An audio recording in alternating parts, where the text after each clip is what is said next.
ke apa PPT atau makalahnya. Saya membaca makalah PPT-nya aja ya. Oke. Gak apa-apa. Bismillahirrahmanirrahim. Assalamualaikum warahmatullahi wabarakatuh. Waalaikumsalam warahmatullahi wabarakatuh. Mungkin suaranya bisa lebih keras, Mas Hafid. Alhamdulillahilladzi an'amana bi ni'matil iman wa ihsan asyhadu an la ilaha illallah wa asyhadu anna Muhammadan abduhu wa rasuluh. Allahumma shalli ala Muhammad wa ala alihi wa ashabihi wa man tabi'ahum ila yaumil qiyamah. Alhamdulillahirabbil alamin. Mohon izin kepada Bapak Dosen Sahul Khair dan teman-teman mempresentasikan tugas dari kelompok kami. Sebenarnya saya bersama Mas Khairul, tapi sejak kemarin saya WA nggak dibalas, mungkin sedang sibuk. Alhamdulillahirrahmanirrahim. Yang pertama, kami mendapatkan tugas tentang kemukjizatan Al-Quran. Ya, kemukjizatan Al-Quran, yakni ada beberapa mukjizat. Yang pertama, mukjizat bahasa dan gaya sastra Al-Quran. Yang kedua, mukjizat ilmiah dan isyarat Al-Quran tentang ilmu pengetahuan. Dan selanjutnya,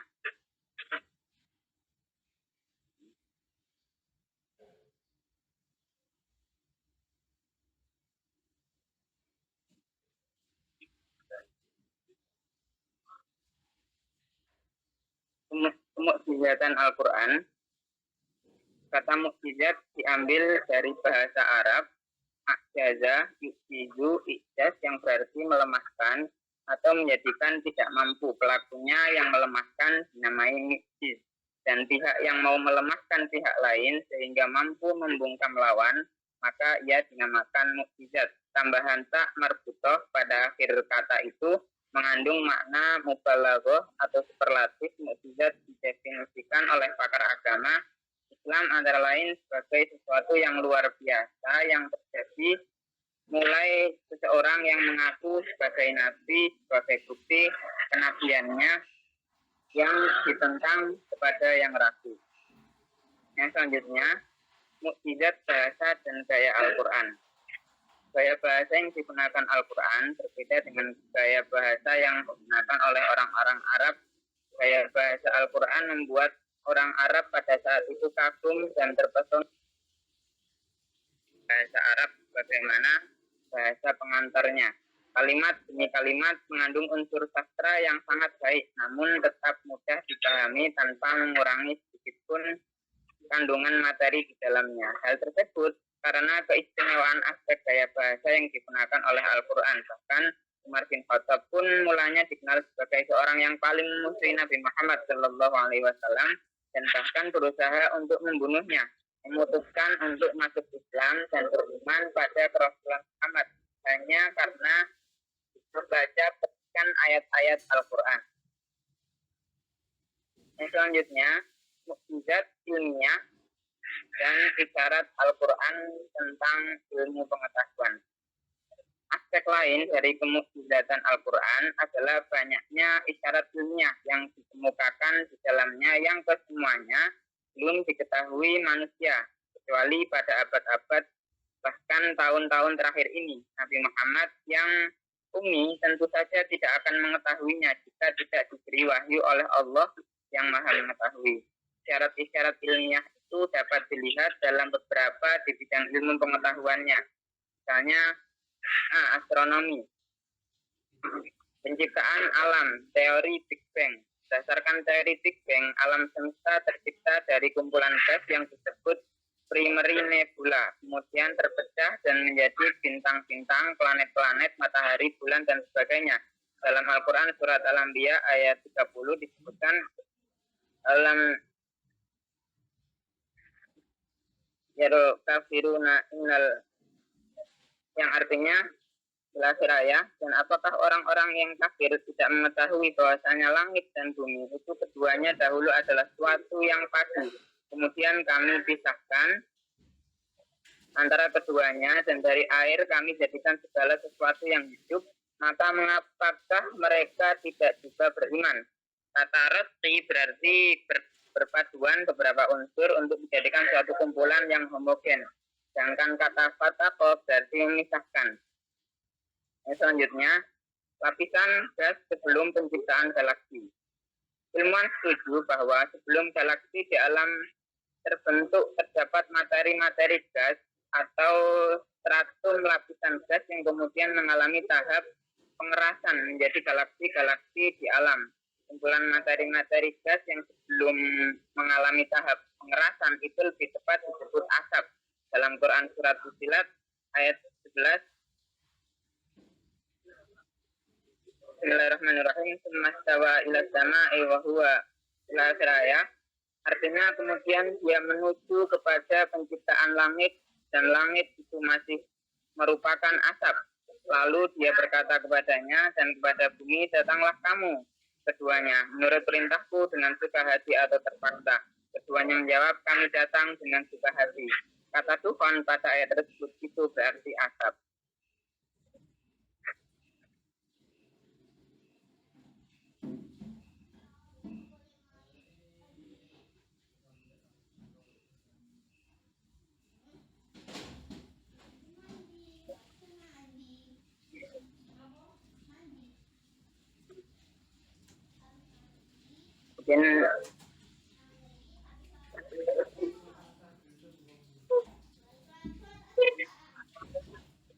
Mungkin bisa.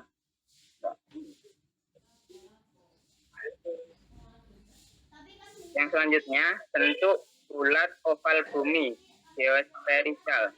Pada abad-abad awal, orang beranggapan bahwa bumi datar, sehingga orang takut berjalan terlalu jauh, khawatir terjatuh ke jurang yang dalam. Kemudian Sir Francis Drake pada tahun 1597 yang menyatakan bumi terbentuk geospherica, bulat telur, ketika dia menjelajahinya. Quran surat Luqman ayat 29. Yang artinya, tidakkah engkau memperhatikan bahwa Allah masukkan malam ke dalam siang dan masukkan siang ke dalam malam, dan dia menundukkan matahari dan bulan masing-masing beredar sampai kepada yang ditentukan. Sungguh Allah Maha mengetahui terhadap apa yang kamu kerjakan. Sementara dalam surat Az-Zumar ayat 5 Allah menyebutkan yang artinya dia menciptakan langit dan bumi dengan tujuan yang benar. Dia memasukkan malam atas siang dan memasukkan siang atas malam dan menundukkan itu yang ditentukan. Ingatlah, dialah yang maha perkasa, maha pengampun. Kata kawaro, yukawiru berarti menggulung. Sebelumnya dalam tradisi Arab, kata kawaro digunakan dalam arti menggulung, terbang di kepala. Seandainya bumi datar, tidak mungkin terjadi penggulungan yukawiru, malam terhadap siang dan sebaliknya secara perlahan. Perubahannya akan terjadi secara mendadak. Surat An-Nazi'at ayat 30. Bismillahirrahmanirrahim. Wal arda ba'da dzalika dahaha, dan setelah itu bumi dia hamparkan. Enggak, tolong. Yang selanjutnya, mukjizat, hukum-hukum dan ajaran Islam. Mukjizat Nabi dan Rasul mengutip buku Al-Quran sebagai sumber hukum yang ditulis oleh Alif Al-Azim. Mukjizat yang diberikan Allah kepada setiap Rasul disesuaikan dengan keistimewaan kaum ketika Rasul itu diutus. Oleh karena itu, setiap zaman pasti memiliki Rasul dengan mukjizat yang berbeda. Contohnya, Nabi Musa alaihissalam diberi mukjizat tongkat untuk mengungguli kehebatan sihir yang berkembang pada saat itu. Nabi Isa alaihissalam diberikan mukjizat dapat menghidupkan orang mati untuk menentang ilmu kedokteran saat itu. Mukjizat berfungsi sebagai bukti kebenaran para nabi. Ketika Allah memberikan suatu mukjizat yang abadi sampai akhir zaman, mukjizat tersebut diturunkan untuk memelihara agama Islam, sekaligus mendukung masa kenabian Rasulullah SAW.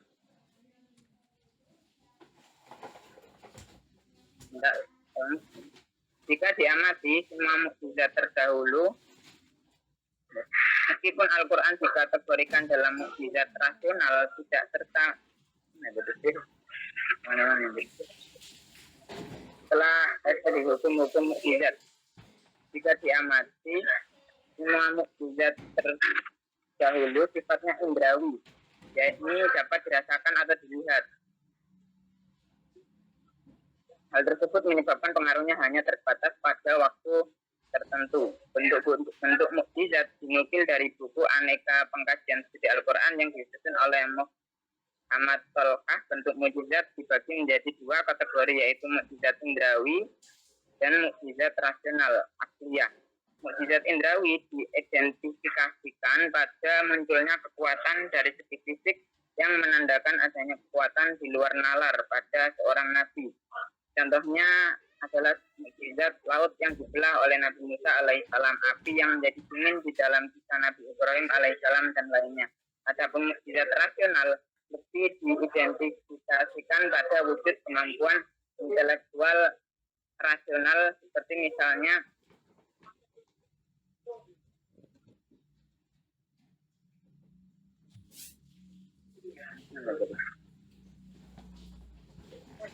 kemampuan intelektual rasional, seperti misalnya kitab suci Al-Quran sebagai mukjizat yang diberikan kepada Nabi Muhammad.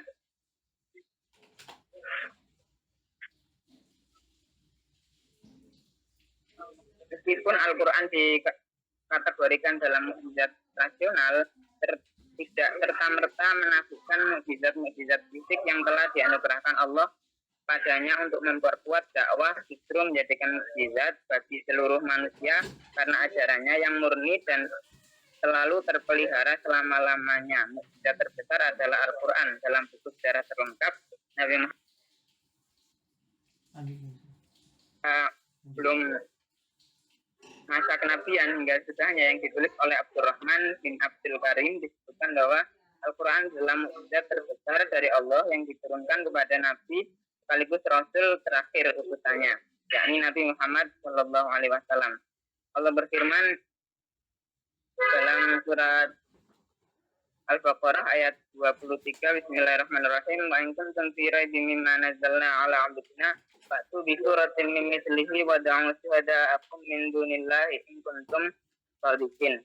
Yang artinya, dan jika kamu meragukan Al-Quran yang kami turunkan kepada hamba kami Muhammad, maka buatlah satu surat semisal dengannya, dan ajaklah penolong-penolongmu selain Allah jika kamu orang yang benar.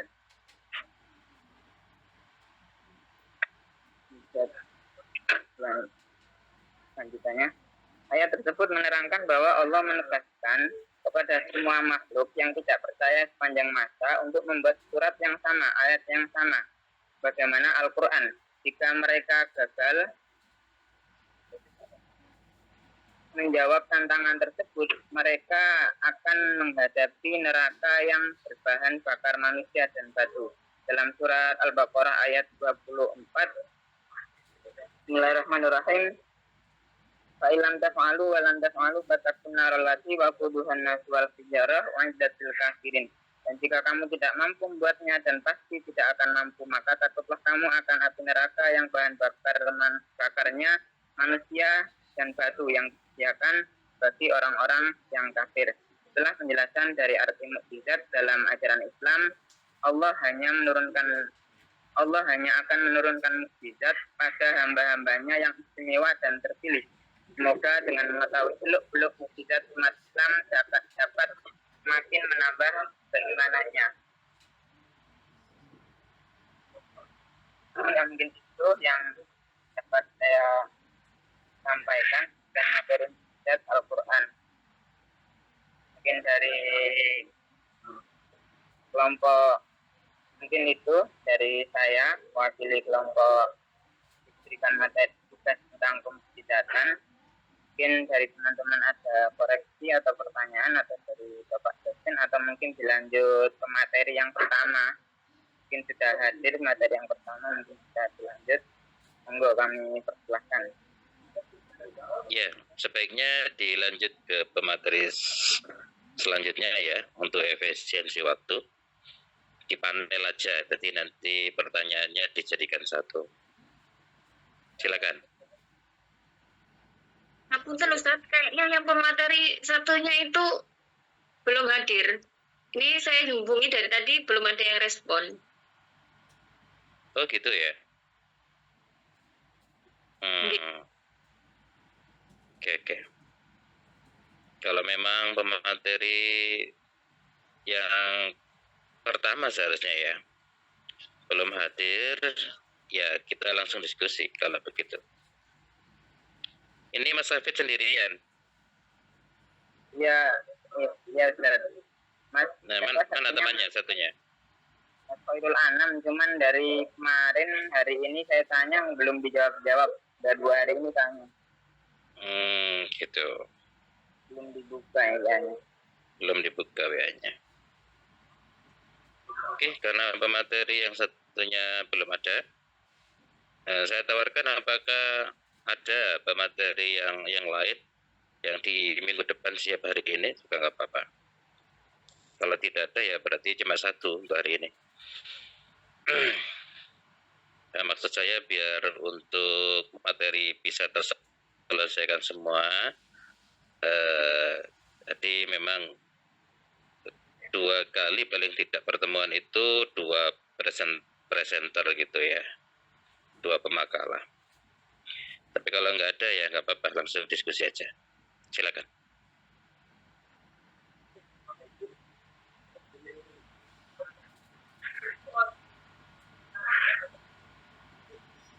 Mungkin di antara teman kita, Mbak Musliana atau siapa, dibantu untuk menjadi moderatornya ya, biar Mas Hafid tidak sendirian.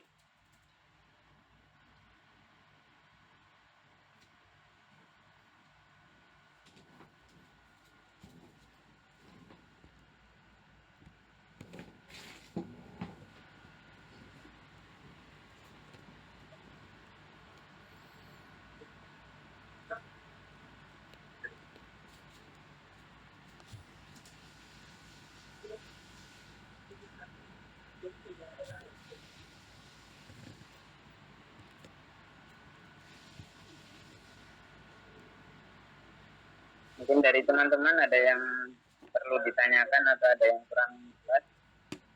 Monggo kami persilahkan.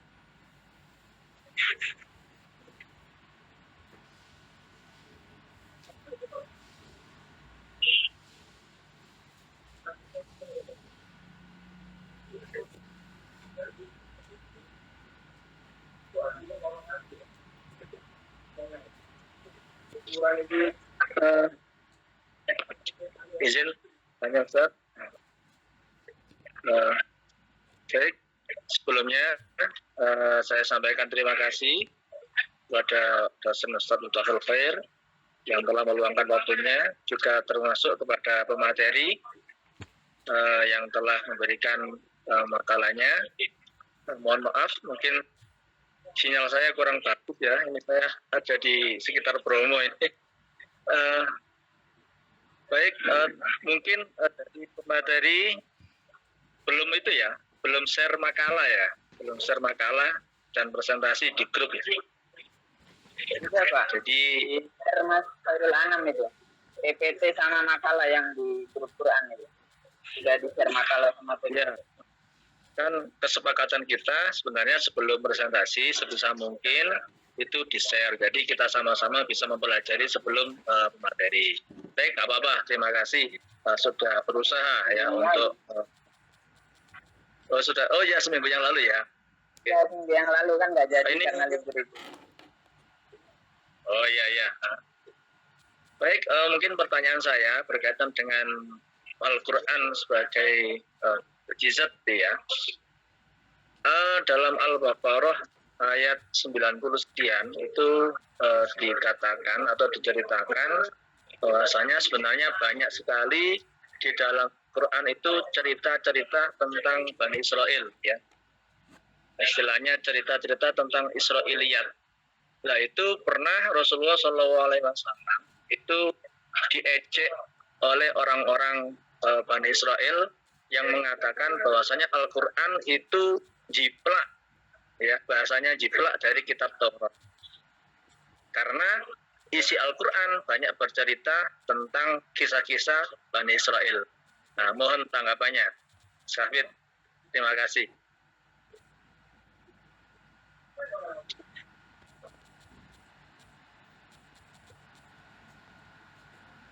Mohon izin kepada Bapak dosen Taufair dan teman-teman. Mungkin saya semampunya ya, mungkin Bapak dosen Taufair yang lebih memahami. Jadi pertanyaannya Pak Saiful di surat Al-Baqarah 90 ya, itu katanya Al-Quran itu Israiliyat atau banyak mengisahkan tentang Bani Israil atau jiplak gitu ya. Jadi tadi kan dijelaskan ada mukjizat itu ada dua tadi, yang bisa dilihat secara indrawi dan ada secara yang tidak terlihat atau hanya orang yang beriman seperti Al-Quran. Nah, kalau yang secara indrawi yang bisa dilihat itu kan kalau zamannya Nabi Musa itu bisa membelah laut. Nah, Nabi Musa bisa membelah laut. Tidak tahu itu atas kuasa Allah. Artinya pada saat terpojok itu baru diberitahu oleh Allah, pukullah tongkatmu. Baru kemudian ditolong oleh Allah terbelah laut dan Fir'aun tenggelam. Misalnya mukjizatnya Nabi Ibrahim itu waktu dibakar oleh Raja Namrud itu diselamatkan oleh Allah. Unibat wa salaman ala Ibrahim. Api itu menjadi dingin. Artinya itu bisa terlihat. Mukjizat yang seperti itu bisa terlihat. Nah, kalau mukjizat Al-Quran itu mukjizat yang tentang keimanan. Makanya di dalam surat yang nomor 3 tadi, surat Al-Baqarah ayat 23 ya. Wa in kuntum fi raibin mimma nazzalna ala abdina. Jika kamu dalam keraguan, maka waktu di suratin, maka datangkanlah satu surat mislihi, seperti itu. Artinya bahasa Al-Quran. Nah, di dalam Al-Quran sendiri banyak menceritakan tentang kisahnya Bani Israil ya. Bani Israil. Nah, karena memang banyak sekali di dalam Al-Quran itu kisah-kisah tentang Bani Israil. Dan di dalam Al-Quran sendiri itu kan ada nomor surat berapa itu? Surat 17 ya, Israel. Al-Isra sih.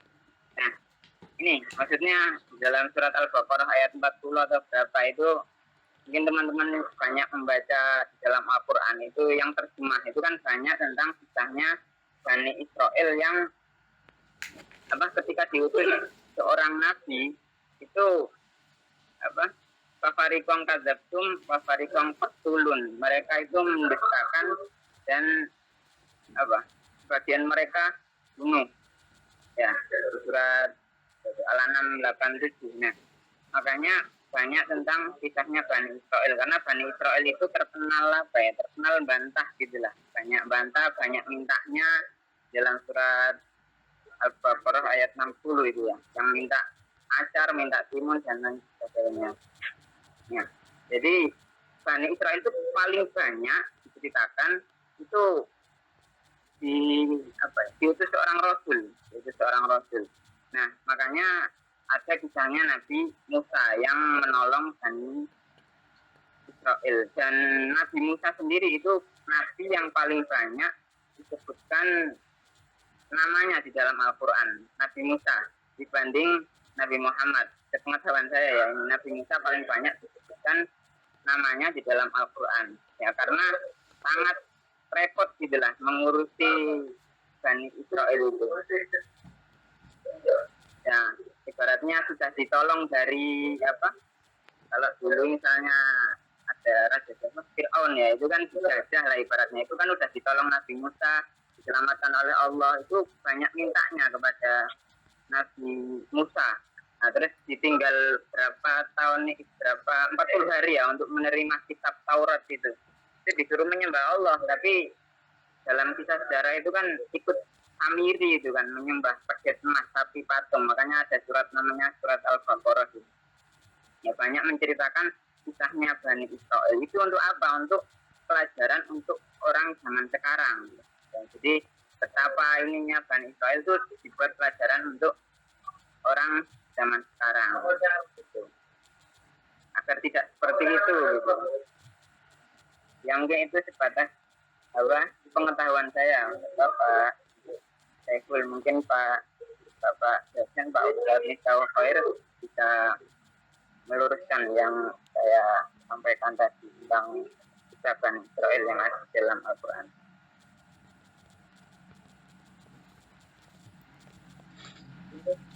Oke, bagus sekali itu. Ya, tidak benar kalau dikatakan bahwa Al-Quran itu jiplak dari Taurat. Cuman hanya gara-gara di dalam Al-Quran terdapat cerita Bani Israel ya, bukan Israiliyat. Kalau Israiliyat itu adanya di tafsir ya. Jadi beda Bani Israel dengan Israiliyat. Jadi Israiliyat itu cerita-cerita yang beredar di kalangan masyarakat terkait dengan orang-orang Yahudi dan Kristen.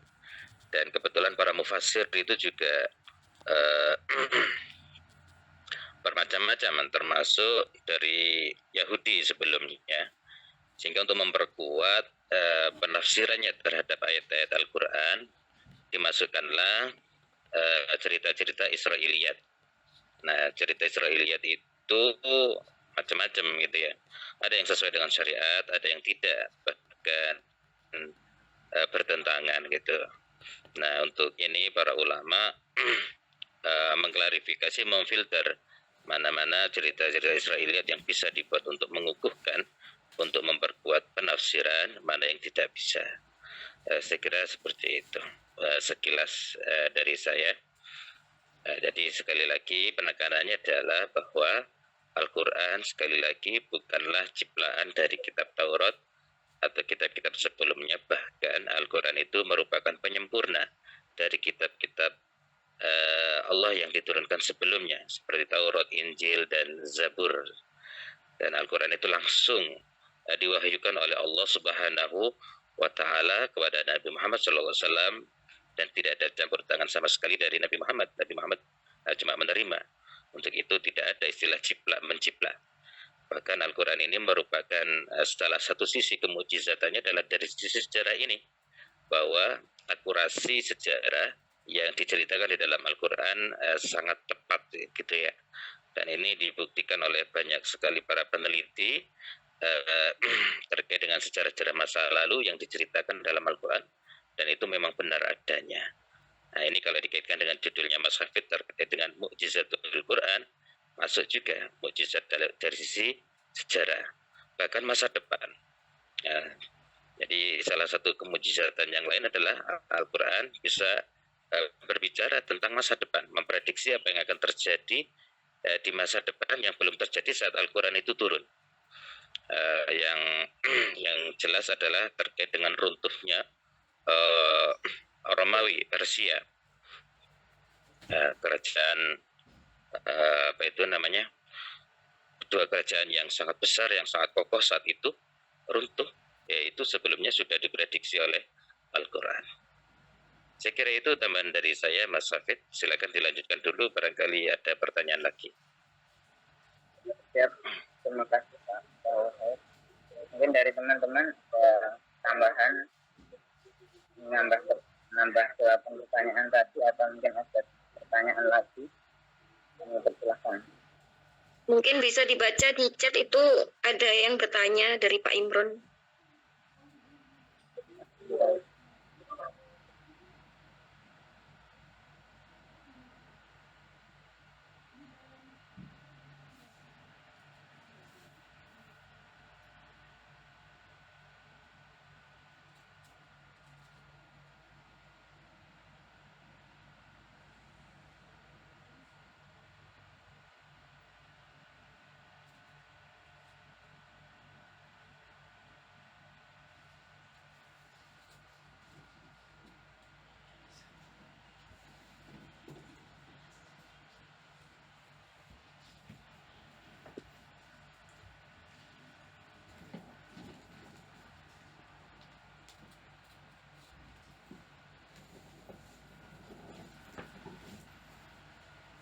Pak Hafid, suaranya nggak muncul.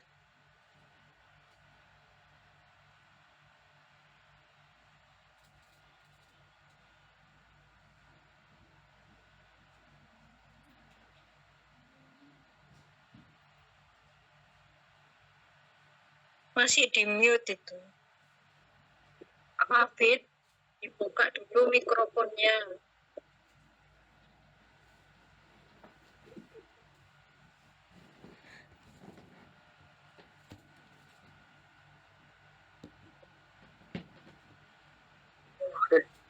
Maaf, ini enggak. Membacakan pertanyaan Pak Marzuki Imron, bagaimana sikap kita terhadap penafsiran Al-Quran yang bersifat sains atau ilmiah, sedangkan sains itu berkembang.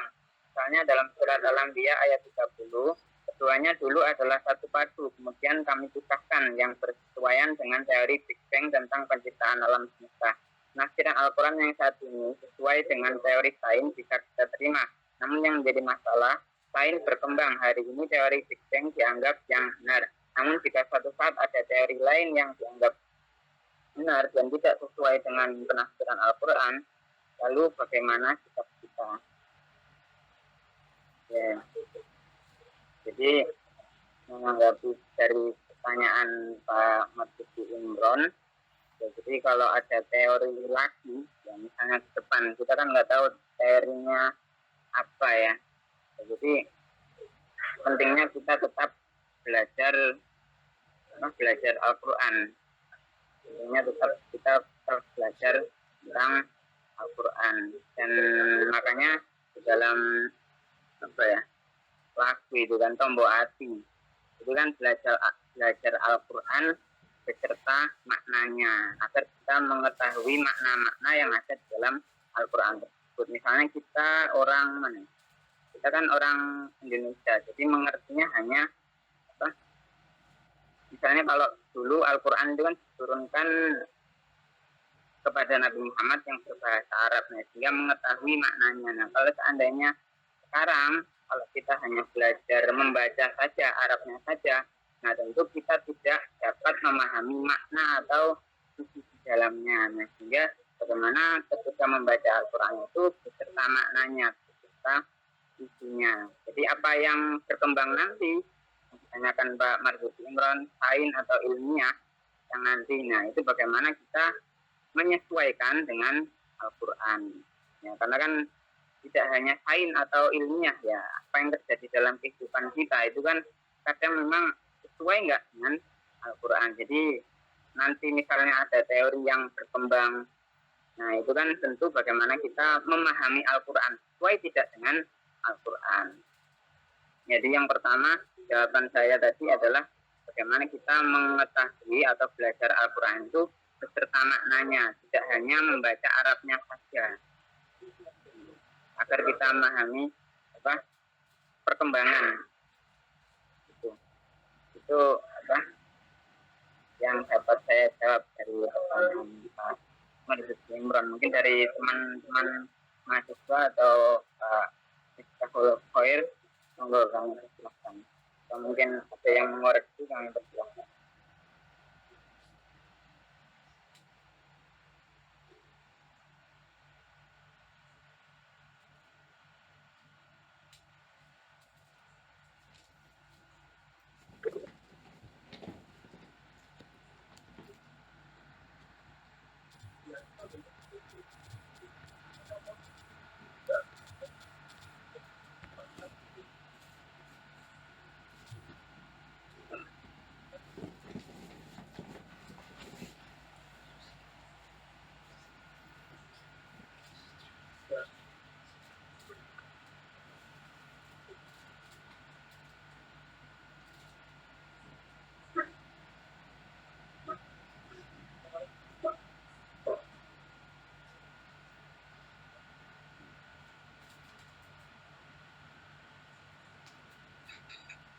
Baik.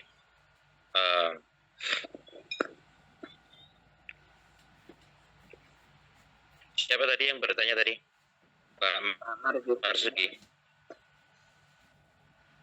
Ya. Ya benar sekali, tadi yang ditanyakan berkesesuaian dengan apa yang dipresentasikan. Salah satu kemukjizatan Al-Quran itu adalah kemukjizatan ilmiah gitu ya, saintifik ya. Artinya berkesesuaian dengan ilmu pengetahuan yang terbaru, bahkan yang baru ditemukan oleh manusia. Dalam pertanyaan ditanyakan, mungkin sementara ini teori Big Bang yang ditemukan oleh para ilmuwan terkait dengan penciptaan alam semesta itu sesuai dengan ayat-ayat Al-Quran. Tapi yang dipertanyakan, yang namanya sains atau ilmu pengetahuan kan berkembang. Artinya bisa jadi suatu saat teori Big Bang ini terdapat bantahan atau terdapat perkembangan yang paling tidak terkait dengan penciptaan alam semesta. Nah, apakah ini berarti Al-Quran itu kebenarannya juga relatif seperti relativitasnya sains? Tentu tidak. Jadi yang perlu digarisbawahi adalah Al-Quran bukanlah kitab sains. Tapi di antara kemukjizatan Al-Quran itu adalah sesuai dengan ilmu pengetahuan yang ditemukan. Baik di masa lalu, saat ini, ataupun masa yang akan datang, akan tetap sesuai, akan tetap relevan selama-lamanya. Sehingga dapat dikatakan bahwa bukan Al-Quran yang menyesuaikan sains, tapi sains itulah yang memiliki keterbatasan dan akan berkembang dalam memahami ayat-ayat Allah, baik ayat-ayat Al-Quran atau ayat-ayat kauniyah. Ini bisa dicontohkan misalnya pemahaman manusia sangat terbatas sekali terkait dengan penciptaan manusia. Nah, misalnya dalam surat Al-Alaq, Bismillahirrahmanirrahim, Iqra bismi rabbikal ladzi khalaq, khalaqal insana min 'alaq. Jadi pemahaman para sahabat di masa lalu terkait alaq sangat sederhana, gumpal darah dan seterusnya. Akan tetapi dengan berkembangnya zaman, berkembangnya ilmu kedokteran, al-alaq itu sudah bisa dideskripsikan semakin detail, bukan hanya segumpal darah, tapi itu semacam zigot dan lain sebagainya. Itu penjelasannya semakin rinci. Apakah ini berarti Al-Quran relatif? Tidak.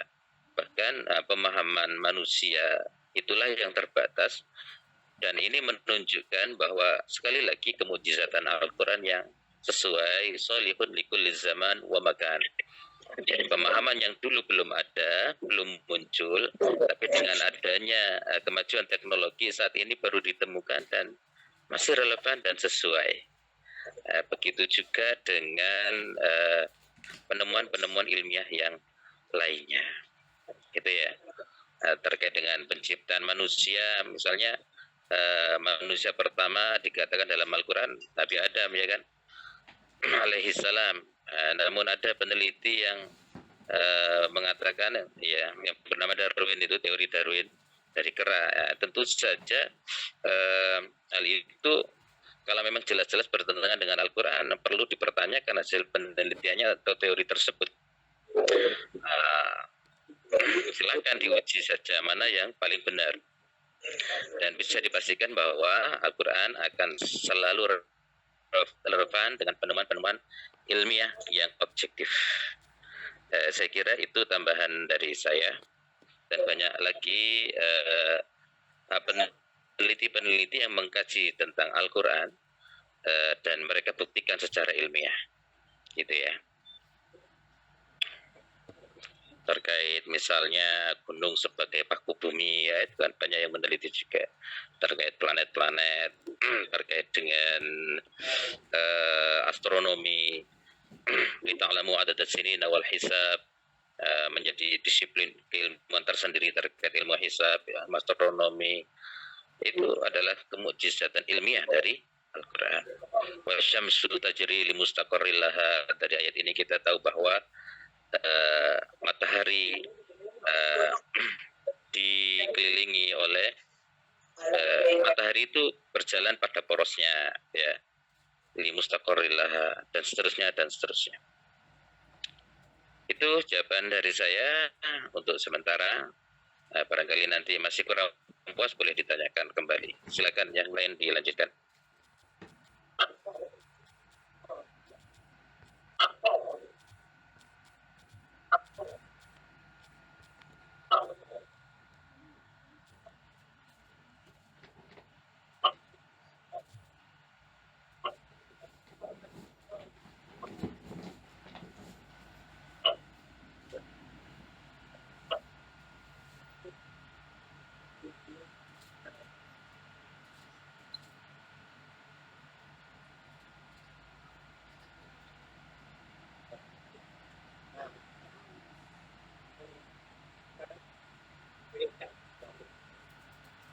Mungkin dari teman-teman ada lagi pertanyaan?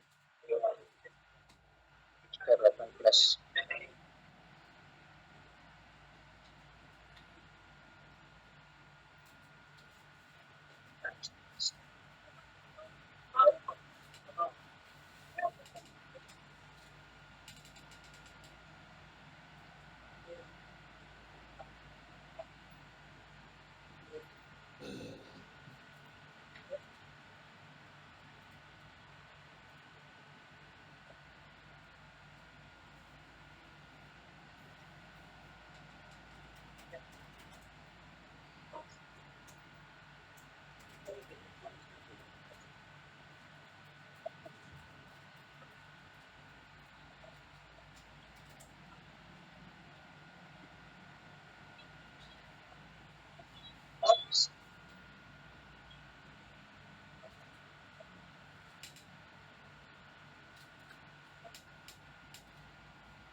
Gimana Mas Abed? Masih ada pertanyaan lagi atau sudah cukup? Mungkin teman-teman kalau nggak ada mungkin diakhiri nggih. Ya, kalau tidak ada bagaimana lagi? Mungkin disimpulkan dulu dari apa yang sudah dipaparkan tadi. Ya, mohon izin kesimpulan dari yang dipresentasikan tadi tentang mukjizat, ya dimana kalau mukjizat zaman dulu itu indrawi, bisa dilihat secara indera penglihatan, atau misalnya Nabi Musa diberi mukjizat oleh Allah mbah laut untuk menolong Bani Israel dari kejaran Fir'aun. Nabi Ibrahim diberikan pertolongan api itu menjadi dingin, misalnya mukjizat Nabi Soleh keluar unta dari batu, itu bisa terlihat. Dan orang-orang yang beriman, nah tentu yang ada jatah keimanan tentu akan mengikuti Nabi tersebut. Nah kalau zaman sekarang adalah mukjizatnya Al-Quran yang diterima oleh Nabi Muhammad, menerima kitab Al-Quran. Dan itu misalnya itu tidak mudah dilihat oleh mata, sehingga dapat intinya ketika hatinya ada iman maka tentu akan mengikuti. Misalnya dalam sejarah Nabi Umar bin Khattab itu punya sifat yang keras, ya, tapi karena melihat lembaran-lembaran di surat At-Toha itu ya, Toha, maka ketika ada keimanan maka mengikuti Nabi Muhammad. Artinya ketika seseorang itu punya keimanan, ketika melihat mukjizat, yaitu akan mengikuti kebenaran tersebut atas hidayah Allah Subhanahu wa taala. Dan menambah keimanannya karena melihat bukti dari mukjizat yang diberikan kepada Rasul tersebut dari Allah Subhanahu wa taala, dan itu atas kuasa Allah Subhanahu wa taala tersebut. Misalnya Nabi Muhammad menerima Al-Quran, tentu itu tidak karangan Nabi Muhammad, itu dari Allah Subhanahu wa taala, karena tidak mungkin bisa seperti itu. Misalnya Nabi Musa ketika dalam kejaran Fir'aun, nah itu sudah dikejar-kejar, sudah nyampe pojok laut, istilahnya udah jalan buntu. Nah tiba-tiba diperintah oleh Allah, idrib bi'asokal, nah idrib pukulah tongkatmu sehingga laut itu terbelah. Artinya para nabi, para rasul itu melakukan tersebut, diberikan mukjizat tersebut atas kuasa Allah, karena tidak mungkin bisa kalau tidak atas kuasa oleh Allah Subhanahu wa taala. Artinya bagaimana tadi mukjiz itu diberikan kepada para rasul untuk diberikan keluar biasaan oleh Allah kepada rasul tersebut untuk membuktikan kebenarannya. Ya mungkin itu yang dapat saya sampaikan, kesimpulan dari makalah mukjizatan dari saya. Mungkin kalau nggak ada tambahan atau pertanyaan, mungkin diakhiri mawon gitu. Kesimpulan dari pertanyaan dan jawabannya belum. Mohon maaf Pak, diulangi. kesimpulan dari pertanyaan dan jawabannya tadi masih belum. Kesimpulan dari pertanyaan. Pertanyaan yang diajukan tadi sama jawabannya.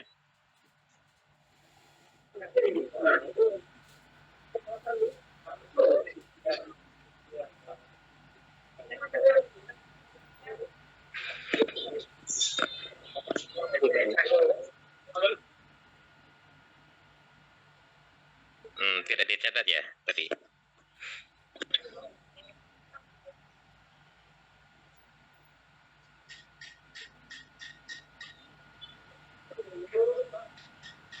Pertanyaan dari Kang Saiful sama Mas Marzuki, terus siapa lagi tadi? 2 apa? 3 tadi pertanyaannya.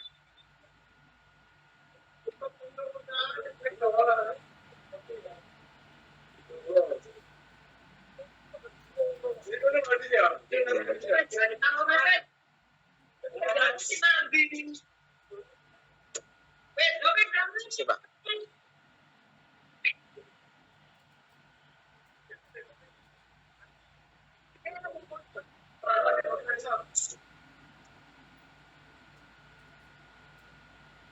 Oh,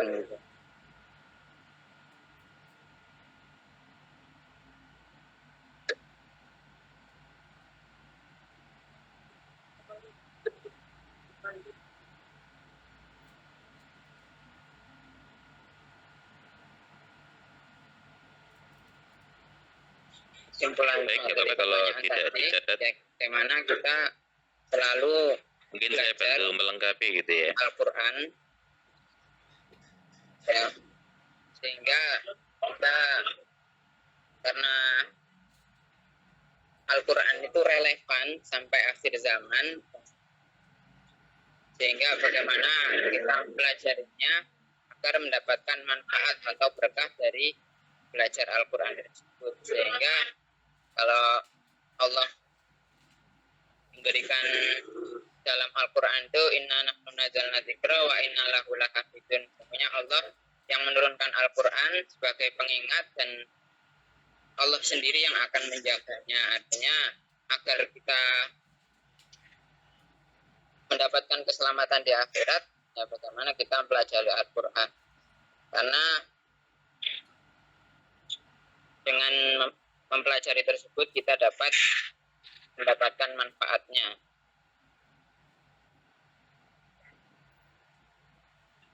Mohon maaf ini saya agak ini.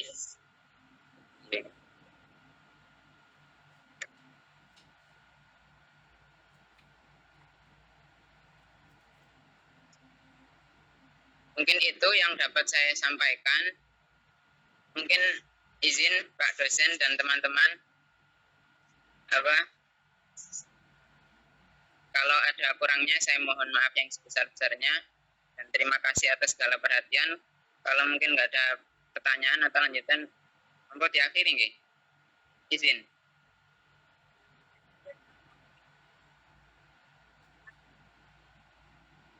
Tes. Maaf, saya terpental ya ini tadi.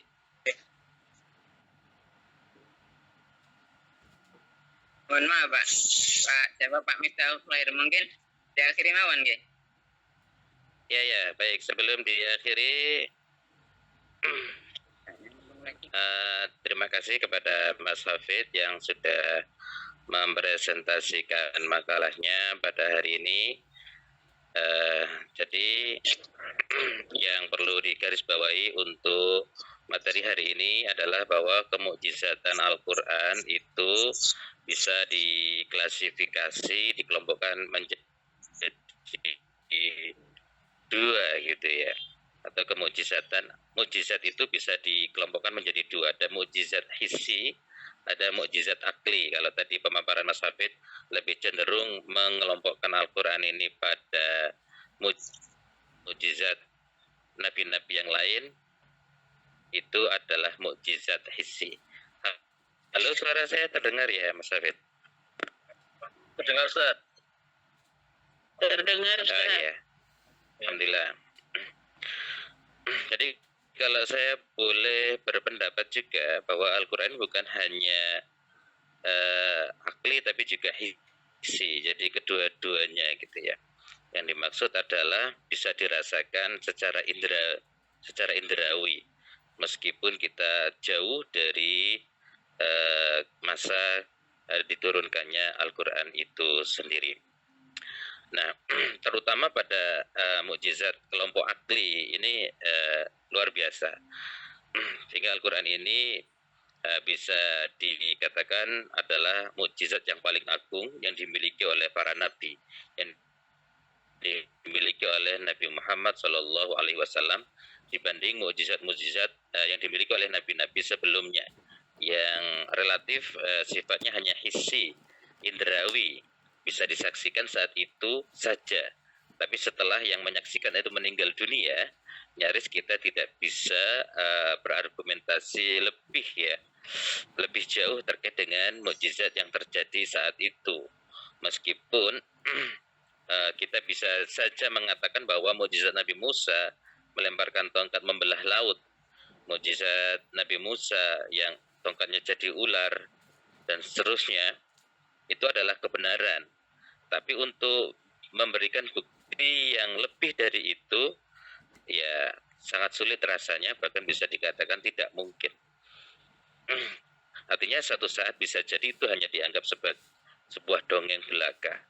Akan tetapi Al-Quran yang memiliki mukjizat yang akli ini bisa dipastikan bahwa bisa dirasakan sepanjang zaman, bahkan hatta ila yaumil kiamah. Kenapa? Karena Al-Qur'annya ada, bisa dirasakan saat ini, bisa diuji coba, bisa dibuktikan. Misalnya tantangan Allah terkait dengan mukjizat kebahasaan, kesastraan Al-Qur'an. Jadi dikutip, Bismillahirrahmanirrahim, wa in kuntum fi raibim mimma nazzalna ala abadina fa'tu bi suratim min mislih. Jika engkau dalam keraguan, ragu-ragu apakah benar Al-Quran ini dari Allah Subhanahu wa taala atau hanya karangan Nabi Muhammad, maka Al-Quran menantang, fa'tu bi suratim min mislih. Hadirkan satu surat saja yang sepadan dengan Al-Quran. Kalau nggak bisa satu surat, satu ayat saja bahkan. Dan Al-Quran sendiri menjamin kamu tidak akan mampu. Kamu tidak akan mampu. Fa illam taf'alu wa lan taf'alu fattaqun nar allati waquduha an-nas wal hijar. Jika kamu tidak bisa mendatangkan dan kamu pasti tidak akan mampu mendatangkan, maka takutlah kamu atas siksa api neraka. Artinya ya sudah, jangan mencoba-coba meragukan Al-Quran ini, kitab suci ini, bahwa kitab suci ini benar adalah firman Allah dari Allah langsung. Buktinya tidak ada yang mampu menandingi sastranya saja dulu. Kenapa kok gaya bahasa sastra ini menjadi salah satu kemukjizatan Al-Quran? Karena Al-Quran diturunkan pada saat orang-orang Arab sedang berjaya dalam ilmu pengetahuan di bidang sastra Arab ini. Ya, banyak sekali pujangga penyair yang memiliki kemampuan luar biasa dalam menyusun, merangkai kata-kata sehingga menyihir para pendengarnya. Namun di hadapan Al-Quran, ketika Al-Quran diturunkan oleh Allah kepada Nabi Muhammad dan mereka mendengarkan Al-Quran, mereka langsung berkata, ini melebihi dari syair-syair yang kita buat. Ini bukan sastra biasa, ini bahkan bukan karangan manusia. Begitu indah, mereka terhipnotis, terpesona, sampai kelepek-kelepek tidak mampu berkata apapun. Sampai yang namanya Sayyidina Umar yang diceritakan tadi aja takluk tunduk ketika dia mendengarkan bacaan surat Toha yang dibacakan oleh adiknya sendiri. Ini luar biasa. Ini masih dari sisi sastranya, dan diturunkan di tengah-tengah budaya Arab yang di tengah kemajuan sastra Arab yang luar biasa saat itu. Allah menantang dari sisi sastranya dulu aja. Nah, ini kan luar biasa. Jadi kalau kita menantang orang dalam kondisi selemah atau kondisi mereka nggak bisa apa-apa, ya itu biasa. Tapi ketika kita menantang dalam kondisi kuat, musuh kita dari dalam kondisi yang sangat sakti, mandraguna misalnya, petinju yang kelas dunia, kemudian ada penantang, itu kan luar biasa. Tapi mereka dengan tantangan itu tidak mampu sama sekali menghadirkan jawaban dan menghadirkan susunan kata-kata, rangkaian kata-kata yang bisa melebihi ayat-ayat suci Al-Quran. Dan masih banyak lagi kemujizatan Al-Quran yang lainnya. Dan karena sifatnya akli ya, maka ini berlaku sepanjang zaman sampai yaumil kiamah dan bisa dinikmati sampai ribuan tahun setelahnya. Kita saja sekarang ini bisa menikmatinya Al-Quran. Meskipun kita tidak paham isinya, di antara ya, saya mengatakan ini bisa dikatakan mujizat juga. Al-Quran itu dibaca oleh setiap pemeluknya tidak bosan, dan bacaannya itu sama sekali berbeda dengan bacaan teks-teks Arab yang lain. Ketika kita membaca surat Al-Fatihah, ketika kita membaca surat Al-Kahfi dan surat-surat yang lain dalam Al-Quran, itu meskipun kita tanpa memahaminya pun sangat enak sekali membacanya. Tidak jemu mendengarkannya, apalagi dilantunkan dengan suara yang sangat merdu, ada rasa dan getaran yang mungkin kita nggak paham apa itu. Tapi kita menikmatinya. Itu adalah salah satu tanda bahwa Al-Quran ini memang bukan karangan manusia. Ini adalah kalamullah. Ini adalah sebuah kemujizatan. Nah, bahkan orang awam pun ketika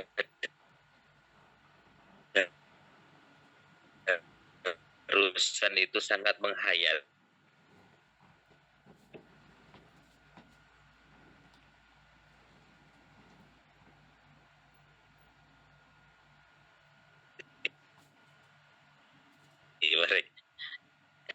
Gitu ya. Apalagi di saya, rencana saya di akhir nanti, tugas akhirnya adalah berupa rekaman video. Saya minta apa yang direkam ya, gambaran daripada makalah panjenengan, tema-tema panjenengan itu silakan dijelaskan pada video itu, dan jawablah satu topik pertanyaan yang sempat ditanyakan pada forum diskusi yang menurut panjenengan menarik untuk dikupas.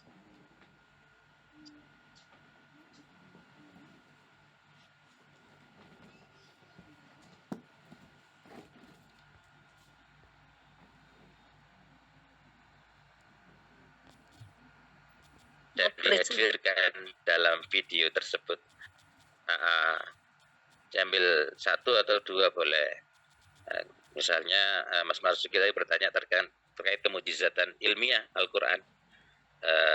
Kalau memang sesuai dengan teori-teori ilmiah, apakah kebenarannya bersifat relatif atau masih tetap absolut? Silakan dikopi, dikupas jawabannya ya pada video tersebut. Atau kalau itu apakah berarti Al-Quran itu menjiplak kitab Taurat atau tidak?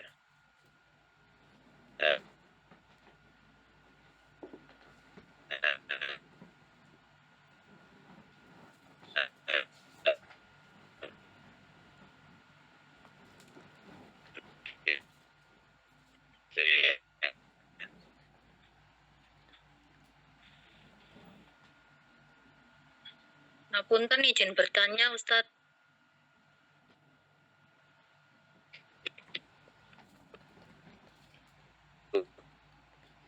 Siti Maulidu. Nggih, ngapunten izin bertanya. Itu tugas tadi nggih Ustadz.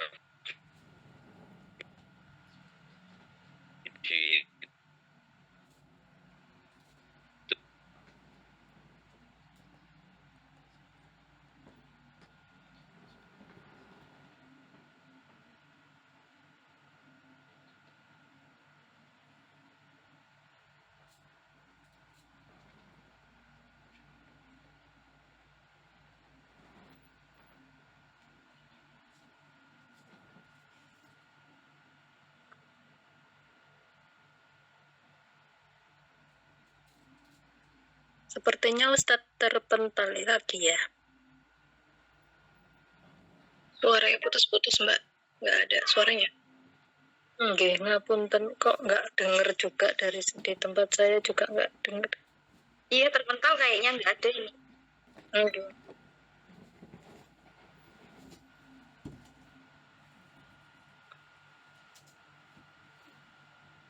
Sepemahaman saya apa berarti itu tadi tugasnya pribadi itu ya bikin videonya ya.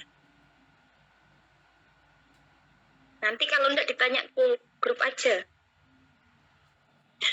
Dengar tadi itu tugas akhir gitu. Nah iya, setelah selesai presentasi semua gitu maksudnya. Akhir itu berkelompok bikin video pribadi gitu ya. Aku nggak punya kelompok, kira gimana? Nggak punya kelompok itu kan kayak Mbak Erin nggak punya kelompok itu kan sudah termasuk tugas pribadi nggih. Iya. Kayaknya bisa dinego dengan Pak dosen Ustadz Miftahul Khair. Jadi bisa dapat apa ya privilege untuk tidak bikin video karena kan itu tugas akhir sendiri gitu, bikin sendiri, nanti presentasi sendiri,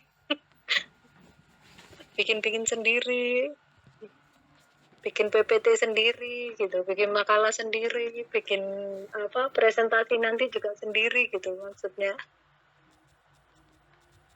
Kan enak gitu berarti dapat privilege kalau beliaunya mengizinkan. Kayaknya nggak ada ya kayak gitu.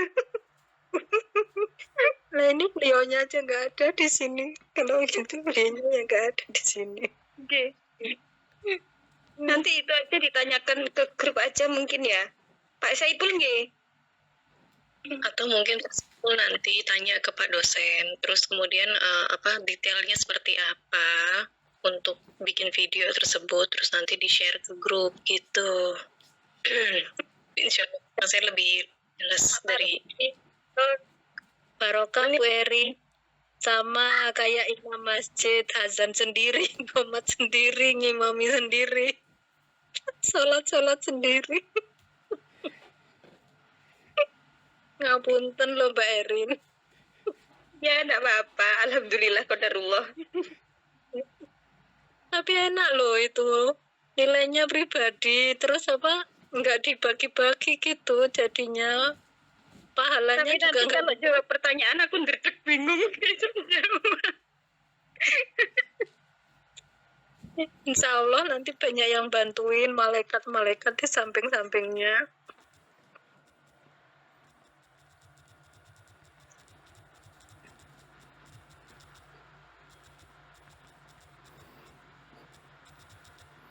Monggo pun atau simpon maghrib niki nggih. Nggih, pematerinya juga sudah keluar.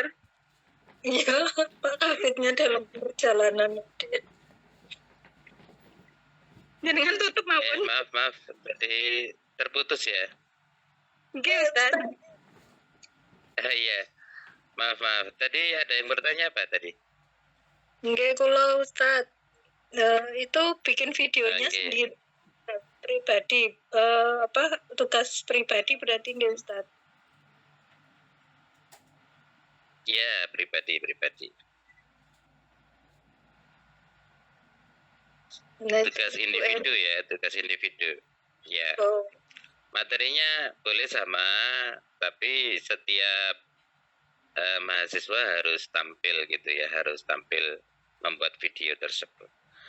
Jadi boleh menggunakan fasilitas Zoom seperti ini, kemudian Anda share screen, tapi harus tampak wajahnya, kemudian Anda jelaskan poin-poin pentingnya, kemudian bahas, ambil salah satu pertanyaan penting yang sempat muncul dalam diskusi, ataupun tidak muncul dalam diskusi, tapi itu Anda anggap sebagai misalnya highlight gitu ya. Jadi poin penting yang perlu dijelaskan lebih, boleh.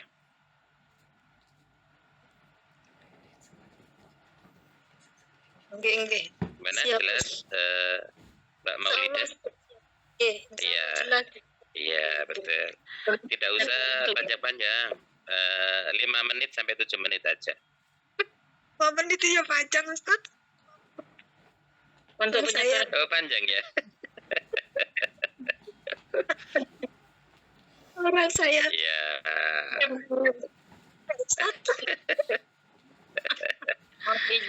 Diedit sebagus mungkin ya. Diedit sebagus mungkin. Saya bebaskan pakai teks atau tidak ya boleh terserah. Jenengan bicara begitu aja atau di sampingnya atau bebas, yang penting nanti itu suara sampean. Ya silakan. Untuk tugas akhir ini dikumpulkan kapan, Ki?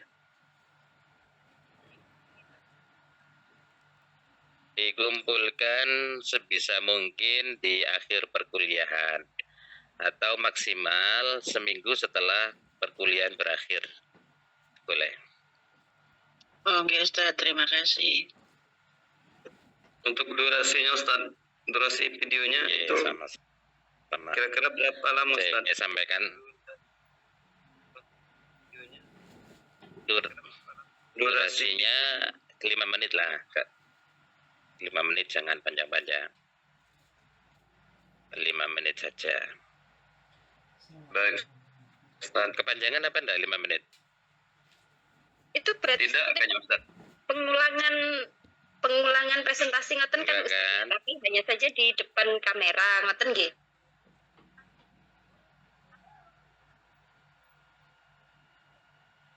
Ustaz, Ya. izin tanya. Betul. Jadi kalau mau dikatakan nggih. Dilanjut aja, Ustaz. Ya, untuk apa tadi?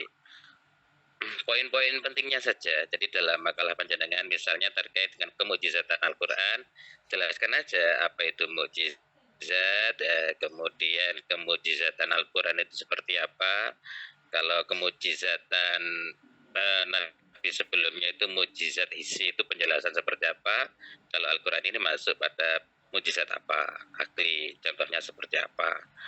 Seperti menjelaskan dalam presentasi tapi lebih ringkas, poin-poin penting saja. Kemudian munculkan satu pertanyaan penting untuk panjenengan ulas. Misalnya di antara kemukjizatan Al-Qur'an adalah mukjizat ilmi atau yang sesuai dengan sains atau ilmu pengetahuan kontemporer. Nah, kalau ilmu pengetahuan itu sifatnya relatif, kebenarannya tidak absolut, karena dimungkinkan nanti ada teman-teman baru, apakah kebenaran Al-Qur'an itu juga relatif seperti itu tidak, misalnya begitu. Bagaimana penjelasan Anda terkait dengan pertanyaan ini untuk menjawab pertanyaan itu? Itu satu pertanyaan saja, boleh lebih, tapi minimal satu pertanyaan yang diulas terkait dengan topik yang Anda bahas. Usahakan pertanyaannya sangat menarik dan kontekstual. Saya kira itu. Izin tanya, Ustaz. Kalau misalnya video mungkin lama dan berat untuk memori, apa boleh dikirim ke YouTube, kemudian link YouTube-nya dikirim ke Ustaz?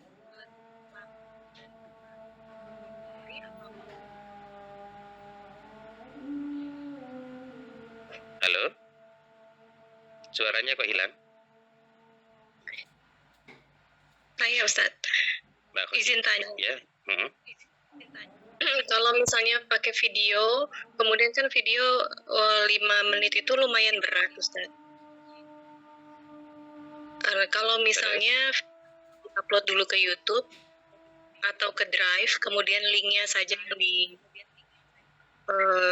dikumpulkan, dikerahkan ke Ustaz langsung, bagaimana? Atau seperti apa prosedurnya, Ustaz?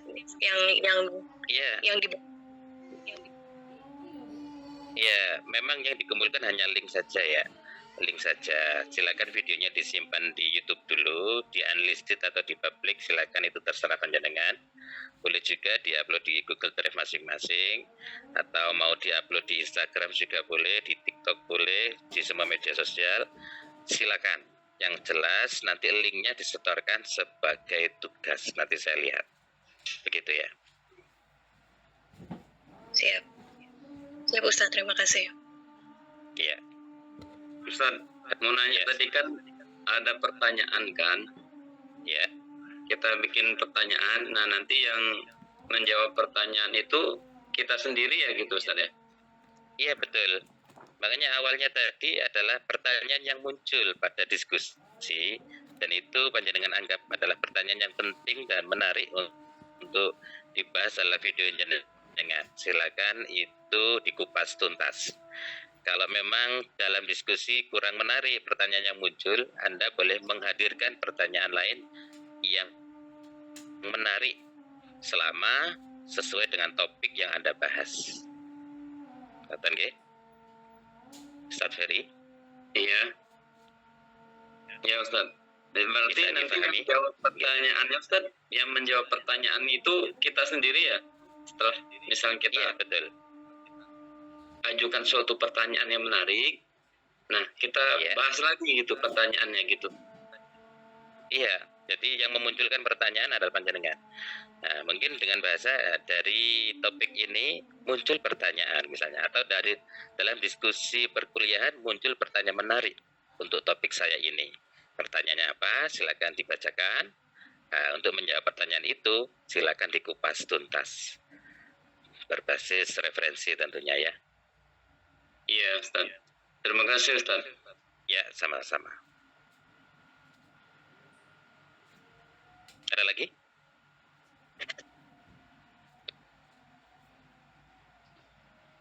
Baik, kalau tidak ada, mari kita tutup perkuliahan hari ini dengan bacaan hamdalah bersama-sama. Alhamdulillahirabbil alamin.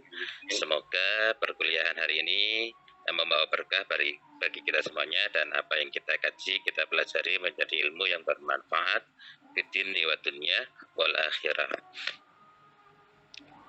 Amin. Seperti biasa, mari kita tutup lagi dengan doa kafaratul majlis ya. Bismillahirrahmanirrahim. Subhanakallahumma wa bihamdik,